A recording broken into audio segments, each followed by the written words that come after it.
रोशनी तिमीलाई म माया गर्छु त्यसैले तिमी सिर्फ मेरो हुनुपर्छ बुझ्यौ होइन रोशनी होइन यसले भन्दा मैले 10 गुणा बढी माया गर्छु म तिमीलाई होइन रोशनी होइन यसले भन्दा त म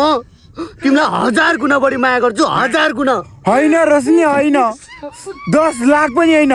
10 करोड पनि होइन 10 अरब पनि होइन यसले भन्दा बढी मैले माया गर्छु 10 नील माया गर्छु 10 नील पहिला तिमीहरूको एजेन्डा सुनाऊ एजेन्डा एजेन्डा सुनाउनु पर्यो नि अनि बल्ल मलाई जसको एजेन्डा मलाई मन पर्छ त्योसँग मात्रै जान्छु म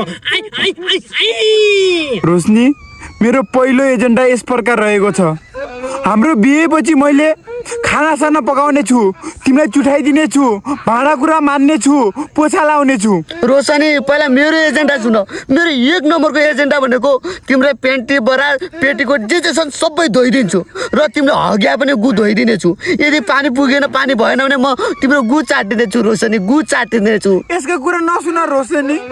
यसको कुरा सब झुट हुन् मेरो दोस्रो एजेन्डा सुन न यता म तिमीलाई मनमुटुमा आन्द्रामा फोक्सोमा कलेजोमा पिते थैलीमा सजाउने छु अनि बिहेपछि तिमीलाई 10 तोला सुन ल्याइदिने छु वाउ सो स्वीट वाउ मलाई तिम्रो एजेन्डा लास्टै मन पर्यो रोशनी यो के भन्दैछु मेरो एजेन्डा सुन मेरो 2 नम्बरको एजेन्डा यस सरकारको छ म तिम्रो मुतो बग्ने भए भयो म तिम्रो घोडो भन्ने भए घोडो